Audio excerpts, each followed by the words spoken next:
I got a new computer too. I don't even know how to use half the shit on here. I'll figure it out though. So, It hello knows and it. welcome to Horror Movies and Shit. I'm your host, Jim. Mark's not here. Shocking, I know. But with me today is Seamus Belial. Seamus, how are you? I'm doing wonderful, thank you. Thank you for having me. Absolutely. Thank you for joining us. So, for people who are not familiar with your work, why don't you tell them a little bit about what you do? About your art, I should say. Okay. So primarily, I'm a splatter punk and extreme horror writer. I have coined the term bizarro splatter smut to describe my writing. I Accurate. kind of describe it, yeah. I like to describe it as imagine if David Cronenberg was directing porn for Troma, but text, Uh, and I and that's where I'm I at. also find that accurate. Yeah. I mean, I've only read one of your books so far, though. I've bought a bunch from Godless. I haven't been able to check out Fetal Vengeance yet, but I did read Finger Bang Fang Fuck. That was something. Yeah. Yeah, that's why I kinda had to kinda coin my own subgenre, if you will, because it's just it especially that book, it's insane and, Yes. it's explicit and gory and gross and, like, aside I from the ending of that, the thing that tends to get people the most is the guy covered in assholes. yeah. Which is I'll gonna be sound on even more bizarre to anybody who hasn't read my work. right. I will say that I thought that the final battle, if you will, Uh-huh. went exactly like I thought it would, or I hoped it would, I should say. As soon as they revealed the female character's mutation, I don't know what you call it exactly. I Whatever was you like, yeah. I'm like, I hope this is where it goes, and it did just that, and I loved everything about it. That final scene was the entire impetus for the book, like, Really? I don't even know how it I I know what inspired me for the female mutation, uh, is on Instagram, I follow all kinds of horror creators, and, like, it was somebody who's in, um, special effects and stuff, and they were showing the behind the scenes of practicals that were used for the werewolf transformation in I think it was like The Howling or something, and so the the jaw and the teeth kind of extended out from the face, and the rest of the face kind of peeled back to get that wool shape, and the nose, of course, kind of, came out a bit, and I it's just my brain, I guess. I was like, "What if," when I went there with it, and I was like, "But then you'd have to have something else that was," and I came up with the arm thing, and I Yes. thought I was like, "Oh, you can have, and then this," and then I had to go, "But you have to write the story that gets it to that point," Yeah. which is oftentimes my writing approach anyhow. Like, I'm currently writing, a story called Pussy Vomit. And it started out with the idea of exactly what that sounds like, and I go, "Okay, how do I get to that? How does that fit into a larger narrative?" And then I worked with that. Interesting. So I've been lucky enough to read one of your works that's not published yet. That's right. Um, and so for anybody that doesn't know, I keep picking my nose, huh? Interesting. Some of the comments are just stupid. Anyway, I I got to read a story that is going into an anthology, hopefully coming out in June. That's coming out in either June or July, which is a mix of bizarre and splatterpunk, with all the Mhm. proceeds going to the Point Foundation. And I loved every minute of it. I loved Yeah, that every single minute of it. It was absolutely bonkers and exactly what I expected from you. So thank you for that. I cannot oh, wait for you're that to be very released. welcome. That's another one. I came up with the title for that. I had nothing else than a title and, like, the concept of, saving and then there's the genie, and I had nothing else to go on. I really had to put some thought into, like, "That title's awesome. I wanna read a story called that." Yeah. how do I, again, create a story out of that isn't just a title and, a concept? Right. So the next story that I plan on reading, because I have it on my e-reader, is Fetal Vengeance. So tell me about Mhm. Fetal Vengeance. Fetal Vengeance, and this is where recently, because I always used to say splatterpunk, and I used to use splatterpunk and extreme horror interchangeably, Yeah. and they're not. They're Right. different things, and I think Fetal Vengeance is the only real splatterpunk book I've written. Everything else Okay. is extreme horror or bizarro, or some amalgamation thereof, because it's just I'm writing to be extreme and gross and gory, but, like a book like Finger Bang Fang Fuck, there's no overarching, philosophical, societal, political, or otherwise point I'm trying to make. Right. It's just obscene entertainment. But with Fetal Vengeance, it's more of a splatterpunk book because there is a point to that, Right. and uh, that was born out of not even a specific like online interaction or conversation, but many. It is Mhm. a pro-choice story, and it takes the idea of um, the pro-life idea to kind of an extreme, and then kind of Okay. flips it on its head and looks at it from different angles. There's this woman, Casey, who gets pregnant. It's not planned. She decides that she's not in a place where she is ready to be a mother, so on and so forth. It's her choice, and she decides to go terminate the pregnancy. And outside of the clinic, there are anti-choice protesters, and they're really nasty. And one dude in particular, hawks a loogie on her and is calling her all this, you're a whore and this, that, and the other. And then when she gets in there, um, it turns out her obstetrician has a little bit of a mad scientist streak in him, and Ah, he is intending on terminating the pregnancy for her, but not terminating the pregnancy. And interesting. so, um, yeah, and it goes from there. And my whole point, you know, like I said, I'm not shy about it. It is a pro-choice book, and it's drawing out that concept of how far do you take this, what if, and then of course getting a little gross and obscene and all the typical stuff with it. Right. But I mean, you sort of you have to get gross and obscene in the genre you're in, right? And Yes. that's how that's sort of how, because I had not read anything by you until um, Freak, who is a mutual Hmm. friend, brought you into the Discord about the charity anthology, which is when I picked up Fingerbang, and then a bunch of your other work immediately after I read that. But how did you get into wanting to create art in that genre, whether it's bizarre or splatterpunk or extreme horror? How did you? What drew you to that? Um, I think there's just there's a natural and visceral attraction to it for me. Um, I, a lot of people you talk to, and I've always been a horror fan in this, and I haven't. I was somewhat late to, I guess, what I'll call like true horror, if you will.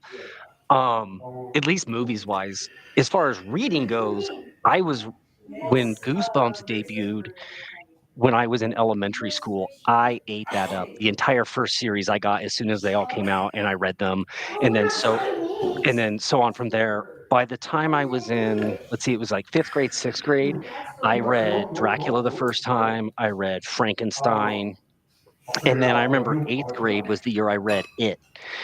And Ah, I still to this day, I tell people that is the only thing I have ever read in my entire life that kept me up at night. You right. know, and I look back now and I'm like, "Oh, that's because those kids were my age groupish and all these Yes. things happening." I had a direct, and yeah, there were portions of that book I would read and then just lay awake at night just, for fear that I would, like, fall into the deadlights or something. Yeah. Uh, but horror movies, my parents were never big on horror, or at least allowing me to be exposed to horror. Um, Okay.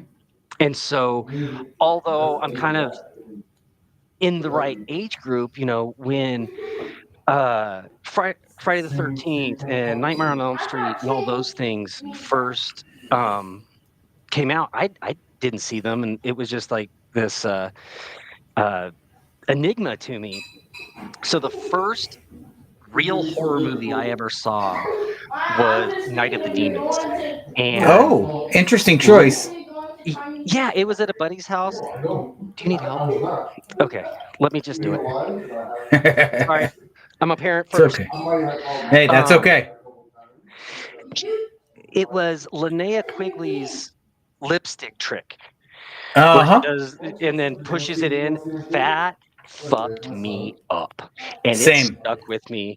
And so when it came time for me to start writing things, that's the kind of thing, and I got further into horror from there, and I've always liked the uh, ultra violent, you Hmm. know, and I remember when Hostel first came out, I was like, "This is you can do this now."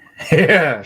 But then also that part where you're making people. I'm sorry, I'm like, uh, That's okay. I gotta my teenagers. I have twin teenage boys, and they have their Valentine's dance night.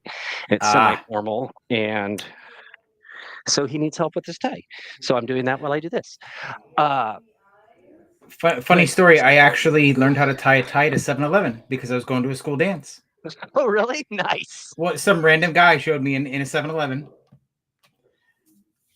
And that's perfect. Hold on.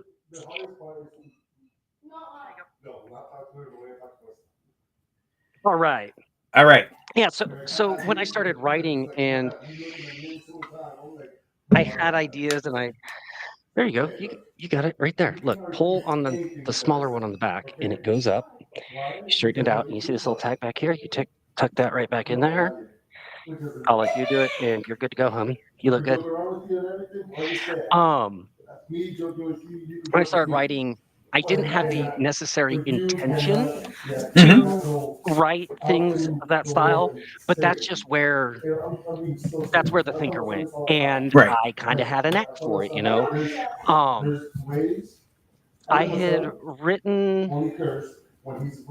I used to write it as a teenager all the time, poetry and short stories and stuff like that, and then I kind of stopped. And when I really started writing again as an adult is when I got sober, because I figured I have to do something instead of drink if I'm gonna be successful with this. So I started writing again, and I recruited some writer friends of mine. One who's a close friend, Dylan Brown, um, and Jack Wallen and Brent Abel. And I met Brent through Jack, and I met Jack just by being a fan of his work. And I at that time I wrote and published a couple anthologies with them under my legal name. My legal name is not Seamus Belial, but Oh, in damn. We're that gonna be I so disappointed to hear that. even in that I started leaning towards that extreme side of things. And one of the stories I wrote, there is a very long, very uncomfortable scene. And actually, it's the majority of the story. It's a very short story. It's like 7,000 words, I think, where a woman is raped by a kind of like a alien tree, but it's like nature coming to life. It's weird. Okay. And it bothered a lot of people. It bothered a whole lot of people. And then the tree, or she kind of changes into this plant woman thing with a Venus flytrap for a vagina, and like eats her boyfriend. And the reactions I got out of that at first, a lot of people were like, dude, that was kind of over the line. And at the time I was like, oh yeah, I shouldn't write things like that. But then as I continued writing, that's kind of where things went. And I wasn't sure about it until I found Godless. And I kind of stumbled across that and started buying titles from there, and then realized, oh, my problem was not what I'm writing. It's it's I marketed that, or I gave that to a general audience, and that's not who it's for, you know? That's fair. and I found who it's for. And there are people now that I tell. I was just recently talking to somebody. They're like, "Oh, you're an author?" And I said, "Yeah. What do you typically read?" And they told me their preferences. I said, "Oh, yeah, I am a writer, but you probably won't like what I write." And I'm not telling you not to go buy my stuff or to read it. I'm letting you know that I just don't think it's for you, uh, and that's fine. You know, Yeah, Rosamund Pilcher isn't for me. right. Not everything's for everybody. And I'll be Mhm, honest, I have, when I first started getting back, so when I was younger, I used to read all the time, mhm. all the way through high school. And then just sort of started lifing. And I didn't pick up Oh, yeah. reading again till probably about 3 years ago, real hard and heavy. Um, I got into audiobooks for several years, but Nice. even then it was more the tame stuff. And then I came across a book called The Dark Side of Hell by Patrick C. Harrison III. That is the most vile book I've ever read in my life. And I used it to push myself, right? Oh, I wanted to see how far into the book I could get before I just had to stop. And I was oh, extremely wow. proud of I was really proud of the fact that there were only two scenes I skipped. And one was where a woman was assaulted to death, and then one was a forced abortion scene. Um, Ooh. so I was like, that's still really gross, but I'm really proud of the fact that I got through it. But Oh, now yeah. I keep doing that, right? I keep looking for the next book that's going to push my limits. Um, Yeah. and and that's sort of how I came up with venturing more to the bizarro side, because you don't find that in stereotypical horror. Even some No. splatterpunk started to feel a little tame, and then Mhm. some extreme horror. I really had a problem with the graphic sexual content just to be graphic, Yeah. with no importance to the story. And even Yeah. now, after a year of reading more and more of it and pushing myself, it doesn't bother me anymore. Like I'm reading a book called The Gravedigger right now. I'm listening Okay. to a book, I should say. And I've realized hearing a man being assaulted as revenge for assaulting a woman doesn't bother me. But Mhm. reading about a woman being assaulted for no reason bothers the hell out of me. It's because it's punching down. It's Right. it I like stand-up comedy, and it Mm-hmm. makes me think of a lot of, the quote unquote taboo subjects in stand-up comedy, Yes. and people say, "You can't say this, you can't say that," and it's like, it's not about necessarily the subject matter. It's Right. about, are you speaking truth to power and Mm-hmm. making a point in that regard, and, for lack of better terms, punching up, or at least on the same level, or are Right. you taking cheap shots at an already marginalized community, or somebody who's already victimized, Right. like a rape joke. People are, "Oh, Yeah. rape jokes, that's horrible." Well, yeah, if the butt of the joke is the victim in that, hell yes, yeah, you're punching down. I don't Right. find humor in it. But if you take that concept and you flip it, and the punchline of your joke is victimizing the aggressor in that, it can be very funny. Yes. And that's how, like you said, if you're just like writing scenes where women are assaulted just because, there's a very clear air of misogyny there, whether you Right. intend it or not. Right. Um, and there are a there man, I'm gonna tell you, in the extreme horror community, there is a lot of rampant misogyny, I agree. and it sucks. My friends within the community call that out, and they'll make posts and stuff. "Hey, so and so did this, said this, or whatever. They're off my reading list forever." Yeah. Um, and I respect that. In my that was one of my misgivings with the scene I told you about in that first book, is Right. that I probably could have pushed that narrative without that scene, and I was Mm-hmm. kinda doing it for shock value. Um, I was I spoke with a reading group, and it was an all-female reading group as well, and all of the women in that group were like, "That part, that made me very uncomfortable." So, if I recall, one woman skipped it and was like, "It reminded me too much of my own traumas," and I was like, "Sorry, that wasn't for you. You had no way of knowing." Yeah. But I thought about it, and what I kinda I realized is it's the girl in the refrigerator. I threw it in not to push narrative because I could have done it otherwise. I did it just to victimize a woman in text, and Right. that was not right of me. And so now when I write, I try to keep things like that in mind. Yeah. Am I just doing this because now if it comes to like gore and violence, yeah, I will take things to the extreme just Oh yeah, because of course. I like to do that. But uh in Finger Bang Fang Fuck, there's not a female in there that gets that there's any violence done towards her um just to victimize her. Right. Fetal Vengeance, the only violence done towards our female lead in that is by the male lead, and it is necessary to push, and it's not necessarily like overdone physical violence. He screams stuff at her and spits on Right. her. Let's see, Loving Mother, there's a lot of torture and mutilation of that book. I think about that story too, and I'm like, there's something wrong with you that you thought of that, man. Like, like seriously. But even then,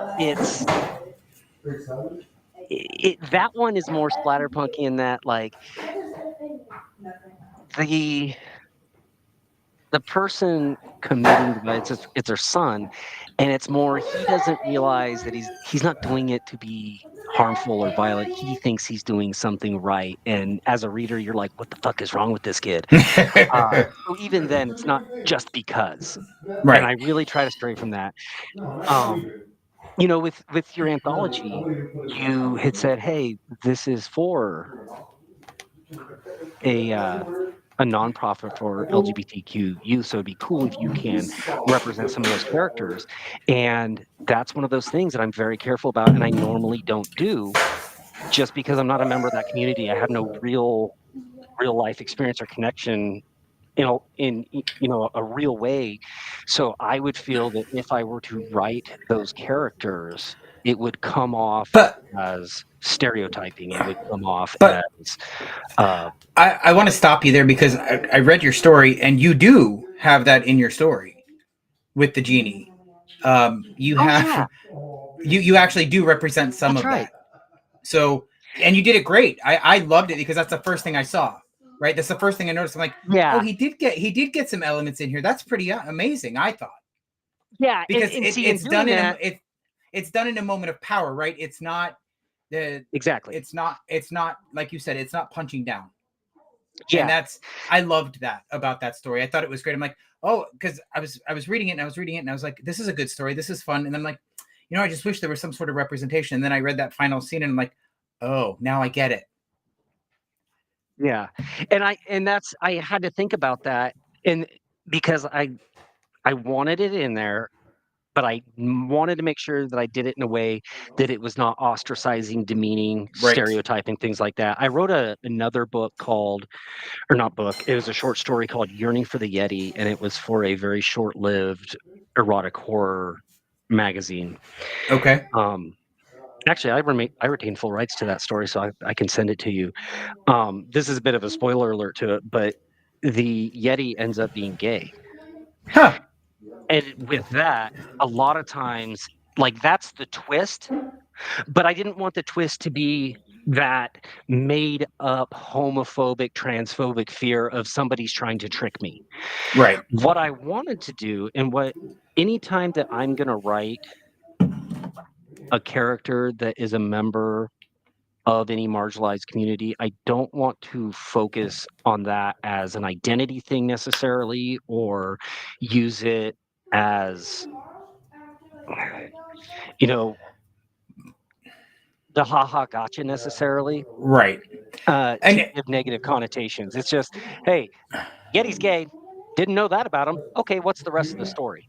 It should be right. more in passing, and it's just an existing element So I'll tell instead you of how being a gay male, I'll tell you how I feel about representation, right? In my opinion, all too often you see being gay, trans, it becomes the entire character rather than a exactly. portion of that character. I would much rather have it, at least from something that I want to read. I want you to be able to switch the gay, lesbian, trans character out for anybody else, and the story would remain exactly the same. Yep, that's And to actually. me, that's accurate representation. I was talking with a friend of mine not too long ago because she found there was an extreme horror author that wrote a book that had a black character, and the black character was like he was like a pimp or something, and his name was Honey something. It was really, really uh, like offensively stereotyping, Yeah. and he said things like he only liked white women, and he oh, his name was like Chicken Bone or something. He was always eating fried chicken. He was gonna go fuck these white bitches, and everyone was like, "Are you fucking joking me with that?" And it's a straight white dude right in the part, and it's like that character doesn't have to be like that. Right. You Right. know, like you can just and if you read much of my stuff, unless it is absolutely necessary, which I have not really found the point, uh, I don't physically describe uh, my characters very much Right. because generally it's not necessary. I know in Lucha Sedisto, I describe the female in that to a degree. Um, but other than that, you could any of my characters, generally speaking, could be of any race, they could be of any body type, they could be of any you know, culture, clothing wise, or Right. whatever it is, because generally speaking, those other elements don't matter. They don't matter to the story. I wrote a punk story where I described, typical punk clothing and behavior for these guys in a band. That was necessary to my story though. Right, of course, and it makes sense. Right, you don't want to overrepresent just to try and fit a mold. You want to just be accurate, right? And Yeah, that's what I appreciate in writing. Right, you be authentic, or you be as true to the character or the story as you can. So let's talk about some of your inspirations then. What good. inspired you to get into writing? Oh man, I'm gonna go back to like being a kid. I just had ideas and I was creative, and my grandmother, for one, really cultivated that in me. Always drawing stuff. She was my kindergarten teacher, and always, to write a story, make drawings, whatever it is. Here, to be as creative as you want. And then as time moved on, and I got older, and I got into writing poetry and stuff like that. I remember I think I was in 7th grade, 8th grade, and yeah, I was 7th grade. I wrote this poem called Death as I See It, and it was about Okay. laying on your deathbed and the Grim Reaper comes in, and it for what it was and for how old I was when I wrote it, it was good, and I remember I was really trying to emulate Edgar Allan Poe there. That Right. was I was trying to get that really somber, uh, dark feeling. I don't know that I necessarily captivated that, but my parents have always been encouraging when it comes to creative outlets for me or anything else I want to do. So when it moved on and I started trying to write, I wanted to write vampire stories. And I remember I wrote that I I doubt it's on paper or saved anywhere. I I can think about what I wrote and it was just absurd. Um, and I tried to be very adult about it, and this vampire was having sex with ladies, and I was in, like, I don't know, like, 8th grade writing this, so it was cheesy at best, and my parents read it, and they're like, "Oh, well, don't turn that in for anything at school, but, you know, you're writing a story, good for you," so they never, like, Right. reined me in that, they're like, "You can't do that, you can't write that," and so as time went on, creatively, just the art that I consumed moved me in that direction. I Okay. got into metal and, all that and punk, and I listen to all sorts of music, but that's primarily metal and punk. And then I'm into horror movies and horror books and all that stuff. And so when I got started writing again, that's just a natural avenue for me. Okay. So let's talk about some of your horror movie tastes. What movies really get your juices going? I'm a huge slasher fan. Like, Are you me in too? and so for me, it's Freddy and Jason and Michael, and love the first Scream movie. The second one's good, and I refuse to watch the franchise past there. I love my boy here, Art the Clown. Yeah, When I first found Terrifier, I was like, finally, like this is what I want. right. Uh, I I've taken to liking found footage. I'm Okay. not huge into found footage, but I really do appreciate um, what can be done with it when it's done Hmm. right. And more kind of the overarching genre, if you will, for me is indie horror. And it can Okay. be slasher, it can be a ghost story, it could be whatever. I will consume indie horror all the time because That is that perfect. I have a it few movies we can talk about then. okay, okay. So there is an independent film where we got to interview the entire cast on the Oh wow. podcast, and the movie's amazing. It's called Eight Eyes. It is a Vinegar Syndrome film, Okay. and Oh, yep, Emily Sweet is the main character. You might know her from the Castle Freak remake. yes. Yes. Well, this is a very the vibe in this film is it's a couple that are not in the best spot in their relationship take a trip abroad and run afoul of some of the locals.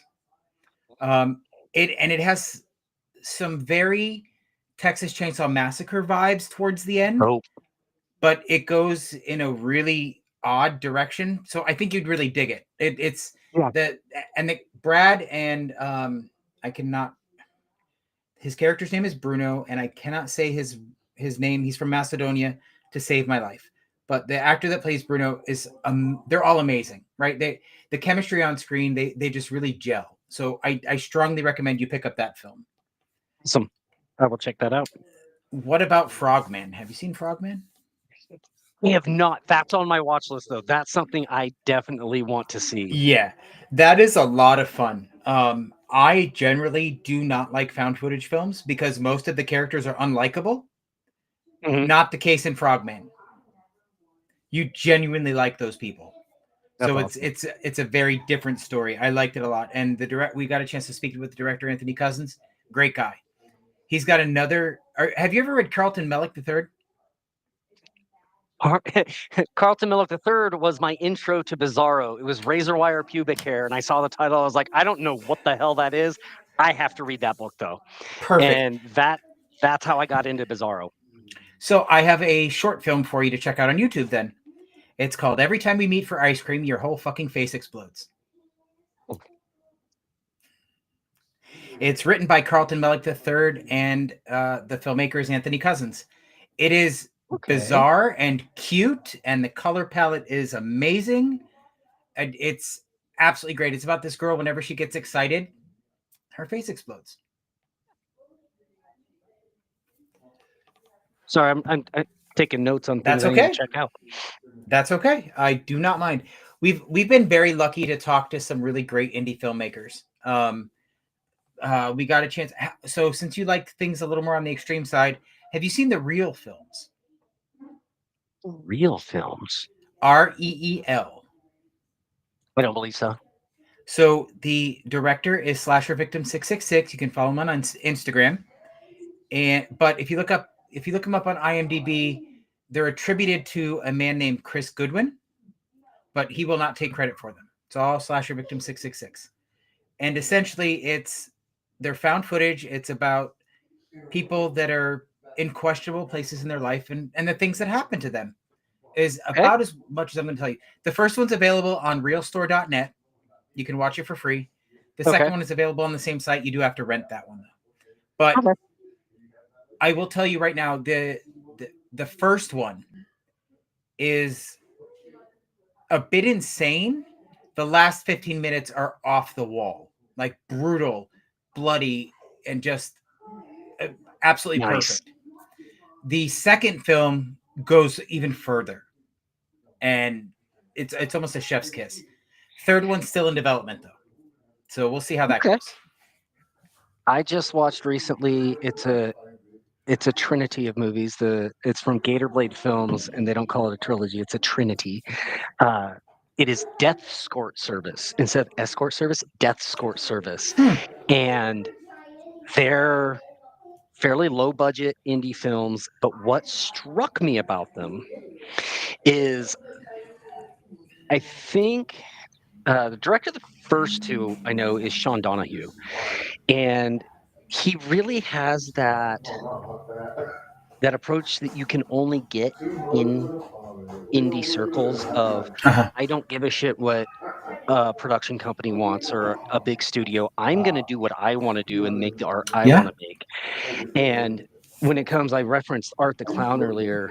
The one of the big things from Terrifier 3, spoiler alert if you haven't seen it, but it's been long enough and that's on you. Um, the chainsaw up the ass in the shower. Yeah. Uh, that I was like, wow, that's a unique take on that. These Descort Service movies came out long before Terrifier 3, and I watched them recently, and they were more explicit and just as, if not more, gory than that scene. Um, I have some feelings I about Terrifier. hey, They're you know, and I'll be honest, I love what they've done for independent cinema. I absolutely love it. They have been great. However, I'm not the right audience for those films, and I know that, right? So I don't see them. fair enough. Because I know they're just not for me. But I did see the third Terrifier film. I saw the first one, and I didn't care for Mhm. it. But Art the Clown is a genius character. I love the character. Very much so. Then I saw the third film in Miami. The only reason I saw the third film was because we got the opportunity to watch it with the entire cast introducing it in person. So It's it was an awesome. amazing opportunity, right? I couldn't pass it up. Yeah. So and again, I love what they've done for independent cinema, but that scene you were just talking about, it's it's almost beat for beat, at least in my opinion, the same scene from the first one with the lady being strung up. Yeah, I guess And to a degree. so it felt a little bit redundant. I will say the testicle bouncing around on the chain was kind of funny, but in general, not so, just not a big fan. But that's just personal taste. Like I love what they've done. David Howard Thornton is an awesome guy. Like I've never seen a celebrity Yeah. as kind and caring as I saw him behaving at that convention. Oh, and if you follow him on social media, when people I are do. shitty to any marginalized group, he is very quick to be like, "You can take your ass right out the door. I don't need you to be my fan if you're gonna behave that way and talk about people." Oh, he's including fucking awesome. including his director, Yeah, yeah. He which I personally think is amazing. Like the fact that he's yeah. willing to stand up for anybody like that, I Yep. think is great. Solid, solid dude. Yeah, absolutely. Okay, I'm trying to think of some other movies that I have had the opportunity to see that I think you will like. Oh, if you want something on the experimental side, there's a Spanish language film called Invoking Yell. That's on my watch list. I have not watched it yet though. We got the chance to talk to the filmmaker or one of the co-writers of that film. Again, super great guy, but I told him to his face, "You write the most unlikable characters I've ever seen on screen. I wanted them all dead." I said, "So That's kudos to you phenomenal. because Yeah, that's an accomplishment, yeah. right?" Because I had a reaction. Um, I don't want to spoil it for you, but the ending of that movie was unexpected. That's all I'll say. It was unexpected Okay. because the one character that's sort of likable, well, I don't want to ruin it, but I'm just going to tell you it was unexpected. I like that. I like to be surprised, and it doesn't have to be a what a twist or gotcha, like Mm-hmm. something that comes out of a character where you're like, oh shit, you Right. uh like some of the let's see, not too long ago, I watched a movie called Titane. It I've is heard about it. French I have not watched it. it is yeah, and this is another type of movie I like to watch.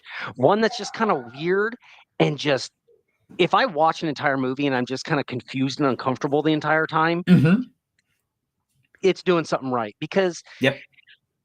there's not a lot that truly scares me Right. watching a horror movie. Jump Yes. scares, that's startling. That's not true fear. You know, Yeah. that the blood, the guts doesn't bother me. Right. With there are some exceptions. The Yeah. Yeah, I can get to what really gets me, because like the things in the two things that I can think of in horror movies that have really made me go like, oh god, I can't, are not any of like the most bloody scenes and things like that Right. ever. But uh one thing that horror is great about, and again, I think about this when I write, is can you evoke a visceral emotion, whether it Yes. is joy or horror or fear or discomfort, whatever it is, if you can make somebody feel something like that and go, oh God, what-" you know, that's an accomplishment. And Yes. so Titane is like that. It starts out with this uh the female lead, and she is a dancer. Imagine like, I don't know, a strip club and the girls are dancing on cars, but then you find out she ends up having sex with a car, and it Okay. almost seems like not necessary to the story, but then she's pregnant and she has to leave her home over some stuff that happens, and then it Well, it goes from that where you're like, this is bonkers and it's going to get weird, and it gets weirder, but in a very emotional, uncomfortable way. okay. It's a trip. French extremist watch French extremist films. They're crazy. High They do Tension, is another example. Um, high tension. the other I thought it was beautifully done, but plot wise, it's a beat for beat ripoff of the book Intensity by Dean Koontz. All of the oh exact really? same plot points. Yes, Oh geez. 100%. And that bothered the shit out of me because I read that in the 90s. Yeah, that if proper credit's not given, that's definitely bothersome. I'll be honest, I don't know if credit was given. I didn't pay attention long enough. I thought the Okay. story was good until I thought about it a couple days later and I went, wait a minute, this is Intensity. This is the exact same fucking story. Like beat for beat. It's all the same. Um, Yeah, that pissed me off too. yeah, but anyway, so a few other movies I would like you to check out if you haven't seen them is Deep Dark from 2008. Okay. It is about a starving artist who finds a talking hole in the wall in his shitty apartment. Oh, phenomenal. That is that one's bizarre. It's absolutely bizarre. And I don't want to ruin it for you. I just need you to check it out and let me know what you think. Okay. Oh, then on Netflix there's a show movie called Skins. If you haven't seen it, If I've seen that. it's going to be very reminiscent for you of your book Finger Bang Fang Fuck, because I'm in then. it's about physical anomalies, and Okay. one of them, the girl has an asshole on her for a mouth, and her mouth is in her anus. So like I'm in. to feed her they have to use like a tube inserted into her rectum, and they pour chicken noodle soup down it. Oh, I'm so in. Yeah, it's absolutely bizarre and uncomfortable in all the best ways possible. Right from the That's get go. phenomenal. Right from the get go, it starts with a guy. He's at a whorehouse, and then he gets led away by like this 12-year-old girl, and you're just oh, Ooh. and then it just continues to get weirder from there. You You find know out what I oh Oh, go ahead. no, I was just gonna say you find out what he had in store for her, and you're just like oh. Anyway, When it comes to like the really bonkers stuff, a lot of films out of Japan are mm, like that. Like one of my favorites is Tokyo Gore Police. I've seen bits and pieces of it. I've not watched the whole thing. It starts out and it's like the whole premise is there are these people, they have these like cybernetic mutations, or not, Mm-hmm. they're not even necessarily cybernetic. Uh, but they have these mutations and they're criminals, and so there's a police force going after them, and it it is nuts. Like at one point, there's a woman and her lower half is like an alligator mouth, like Yes. her entire lower half. And Yep. there's a chair that was once a person, and I want to say like it starts pissing or just it's it's that like bonkers gross trauma type thing, but taken to an extreme.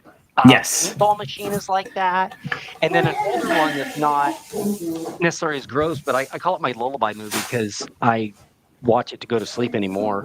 But the first time I watched it, it gave me anxiety. What was Tetsuo, the Iron Man? Oh, okay. I don't know that one. Oh, it is phenomenal. Made in 1988, and it's a guy. He witnesses a he was it? He witnesses a car accident. It's been a while since I watched it. Um, More or less, he starts turning into a machine, and it Okay. kind of follows him. There's this one scene where he's running from something, uh, from a subway, and then through some hallways, and really more than anything, it's the camera angles are on a tilt, and Okay. then they'll tilt and they do these different shots at different angles, and that entire scene gave me anxiety. Like, I was, like, on edge until that scene was over, and I was like, "Holy shit, that was phenomenal filmmaking," but the Yeah. entirety, it gets crazy. It's a phenomenal movie. If you like bizarro books, have you read William Paulson? He has a series of books called the Mm, Bedlam Bible series. no, I haven't. Okay. So I'm not a fan of the last book called The Astronaut's Dream. It's a little too heavy on the allegory for me. But my favorite book is the third one in the series. It's called Fight Tub. Okay. It's about a man that wakes up with plumbing growing out of his body, Oh, nice. and it just continues to devolve from there. It's fantastic. It's funny.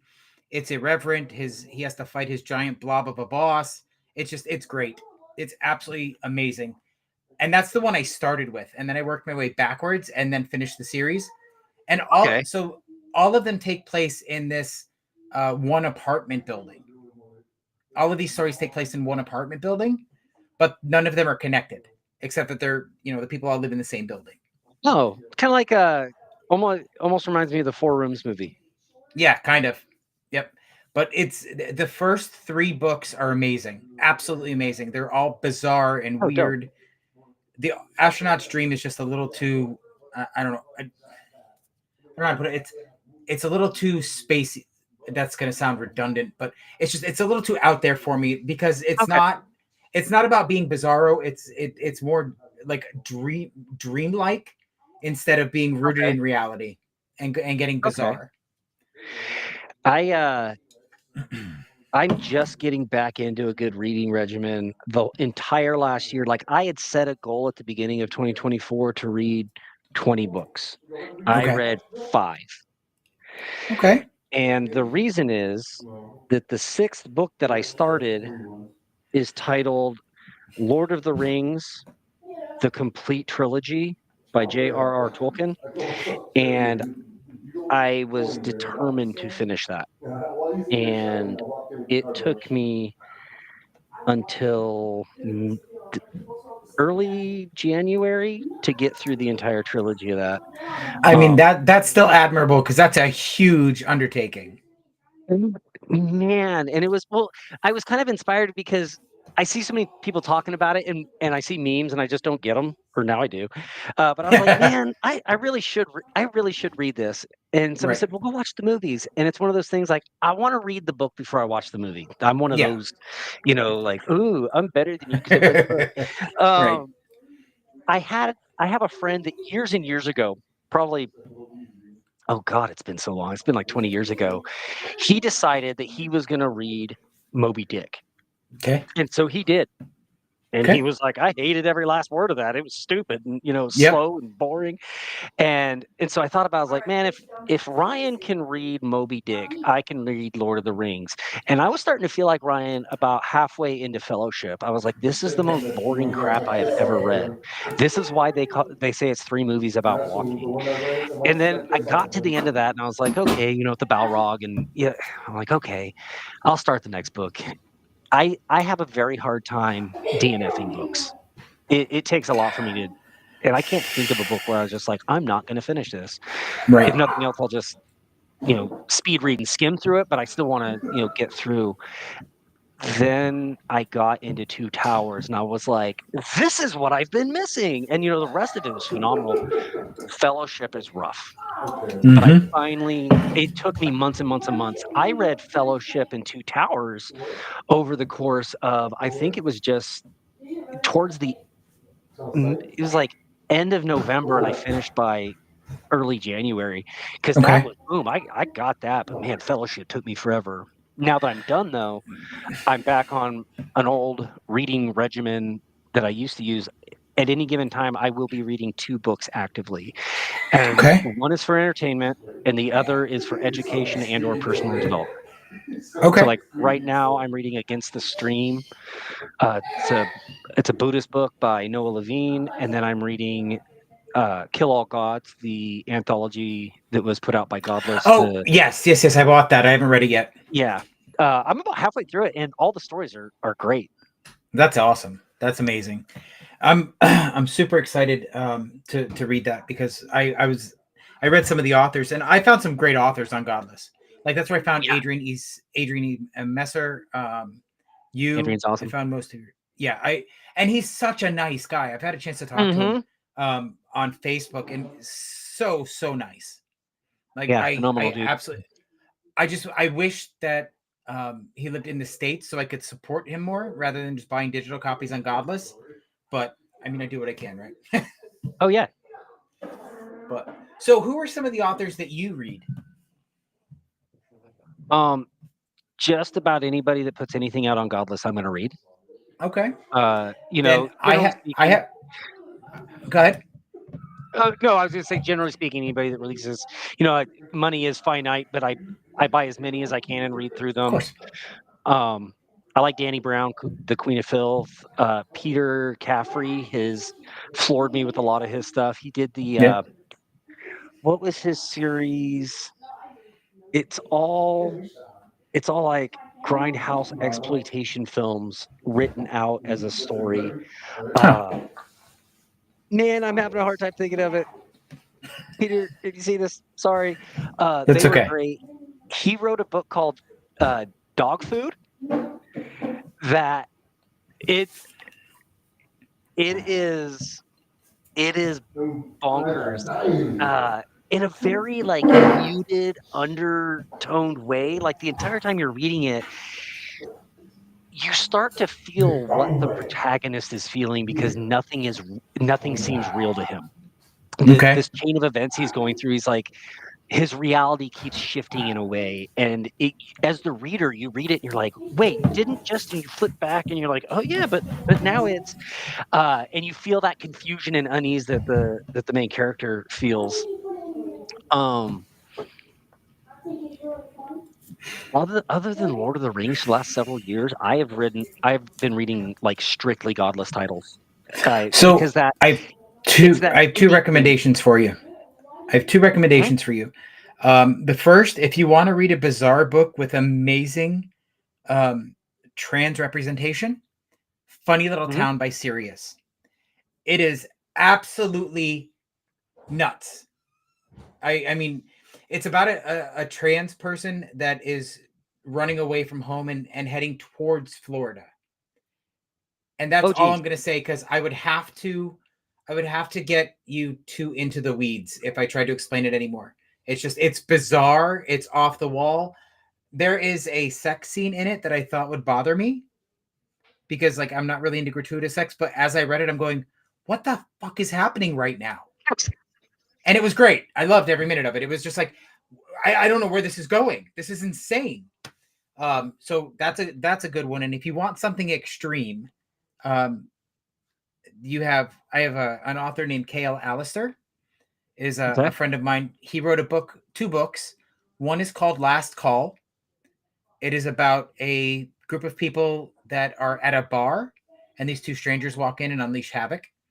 And okay, then he's got his debut, which is a little more tame until you get to a certain chapter, chapter 11. Not that I remember.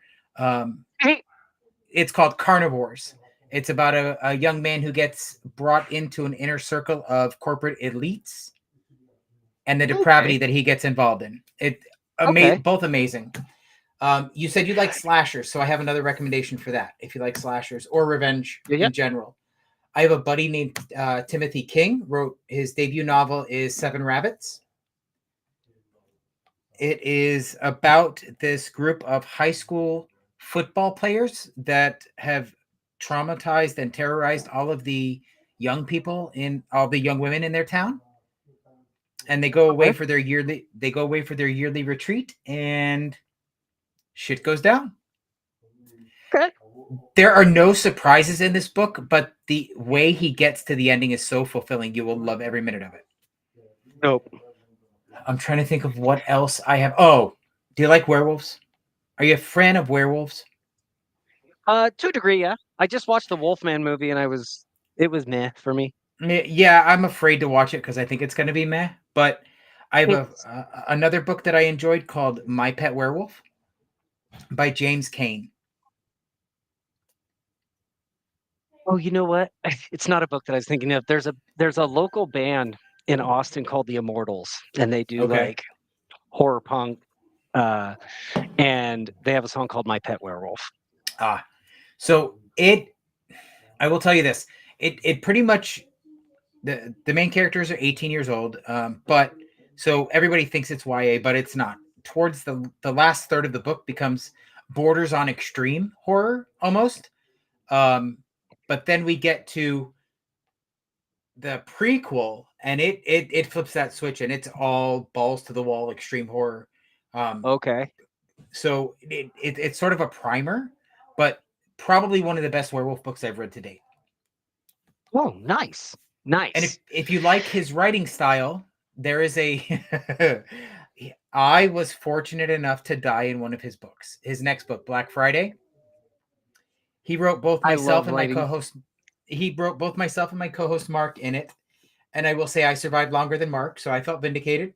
But it is. Have you seen the movie Battle Royale? Oh yeah. Okay, so imagine that takes place in a mall in the early '90s. Oh, that's phenomenal. So it and I love like the throwback to that era, if you will. right. So it's sort of so. Let me preface this. So the whole I'll set it up for you, right? The cast of characters is invited to this mall to compete for $5 million or whatever it is. I forget the actual number. All they have to do is survive the night in the mall. Okay. So everybody signs up. There's 60, 80 people. But this internet personality that has invited them gives them a catch. Only one person's walking out of here with all the money. But they bought this abandoned mall and set it up like it was still in its heyday. So you get those mall vibes 100%. It's Yeah, great. yeah. It's absolutely a phenomenal story, and it's so fast to read. My buddy Dylan, his one of his latest movies that is out, on Prime right now. It's on Amazon Prime. It's called The Summer We Died. And I have Dylan, been looking. I keep meaning to turn that on, but every time I go to Amazon Prime, I wind up on something else. But every time I it see it, I'm still like, I goes, want to but see that. You know what? it Actually, wait, Dylan.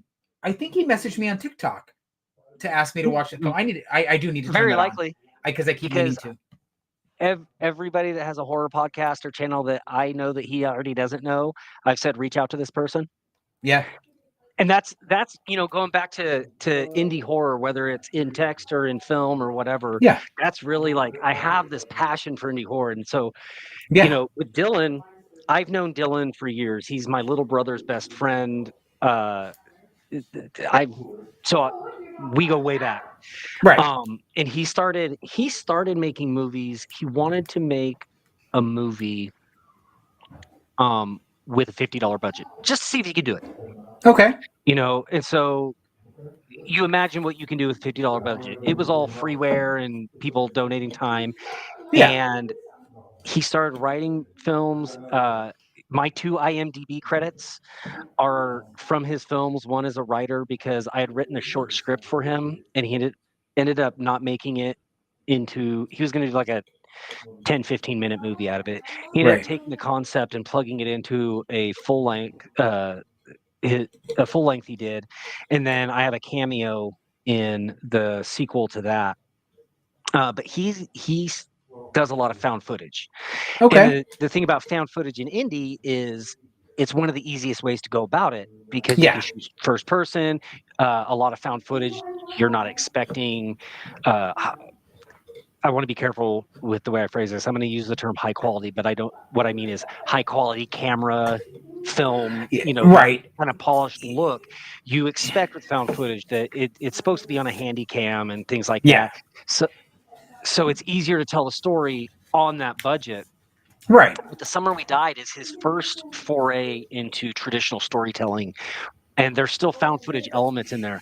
Man, he knocks it out of the park. And I told him it has a lot of Kevin Smith vibes to it.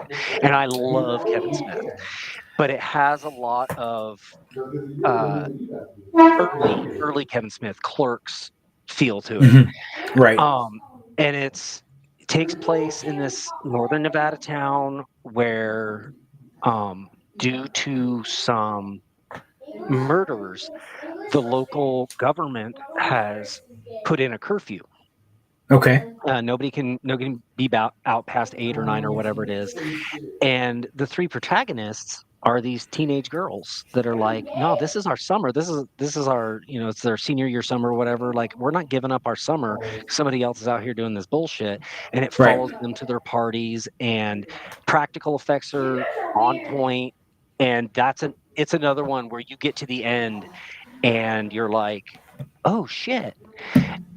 And his close friend Mike Rock, who's in a lot of his stuff, and I know Mike. Mike is a super nice guy, and his characters in all the other films, he's the good guy, and he plays such a vilely detestable person. When I was done, I texted him. I was like, Mike, your role in this, I don't like you right now, man. You did so well in being such a hate-worthy individual, you Right. know. But yeah, it go watch The Summer You Die because Yeah, it of course I does will. really encapsulate that '90s vibe. A lot of people that watch it, I was a skater in high school, and it is very reminiscent of old skate videotapes. The way that it's Okay. edited together and stuff like that, it's great. Yeah, I will check that out. I'll watch it this weekend and I'll let you know what I think. Cool. Um, so I have one franchise and one other movie recommendation. So you said you like independent cinema. Um, this is in the vein of horror comedy. I have a buddy that his name is Devin Oman. He has a company called Dead Prairie Productions. He made a movie called actually three movies called Gorfers. It's about Oh, chemically that mutated sounds. gophers. It is I'm low down. budget independent film and it's schlocky. It's ridiculous, but he embraces it and has so much fun. Like I Have love every you ever minute of it. And the best have part you about ever it is seen Easter Day? seen what? Easter Day. I have not. It is I have not. about a demonic, like, kaiju Easter bunny wreaking havoc through this town. Okay. It is that low budget schlocky, and it is. I love it. I love it. That is awesome. I will check that out. I did. So we did gore first. Oh, so we had talked earlier about representation in film, right? And there's Hmm. a movie on Tubi called Bad Girl Boogie. It is the entire cast are members of the LGBTQ community, and it deals a lot with mental illness and trauma. And there's a scene in it where you know that a girl has been traumatized and has some emotional issues, and the way that it is shot is fucking beautiful. It's just you understand it, you feel it. It's not over the top with her reaction, just with the lighting and the music and just the way that it's That's shot. awesome. It was beautiful. So I strongly recommend that. It's another independent film, but it's so well Okay. done. If you like found footage, kind of, this one's sort of found footage. It's called Season 666. It's also available on Tubi. My buddy Michelle Mm, Hansen directed it. we may have watched that. Trying to think. There was one scene in the beginning where you see this red light on the back of a guy's neck right at the opening, and it bothered the shit out of me. And I told her that. I said, but you explained it in the movie, so I felt better after I figured out what it was. Because at first I went, Nice. what is that shit? That looks ridiculous. What are you doing right now? But it gets explained in the film. But what I did not realize is a lot of the dialogue and the character development was improvised by the actors. She Oh didn't give them a wow, full script. She gave them plot points to hit, and they do a fantastic job. that's great. That Yeah, is great. it was That's great. going back to Dylan. His series Tahoe Joe. The first Tahoe Joe is basically him and I just Mike. watched Tahoe Joe. Okay, so Tahoe Joe was made on a budget of like 250, $500 or something like that. It was It was tiny. great though. They did so good. And there wasn't a script for that. They came up with the concept and then they just went out. They were filming, I want to say they were filming Ghost at the time. Okay. And they just did that as a little, just a time killer. And they went out, they wrote a rough, outline of the story, and everything else in that is improvised. Oh wow. That's Yeah. awesome. They did a great job then. Oh That's yeah. fantastic because I thought it was Great. fun. I liked Tahoe Joe. I want to watch. There's two or three of them, right? There's two right now, and the Yeah. third starts shooting in March or April. They're gonna start shooting the third. Okay. I'm gonna have to check that out because I really like Tahoe Joe. I didn't expect to because you never really know what you're gonna get with indie films sometimes. Yep. But they did a good job with it. I enjoyed it. Yeah.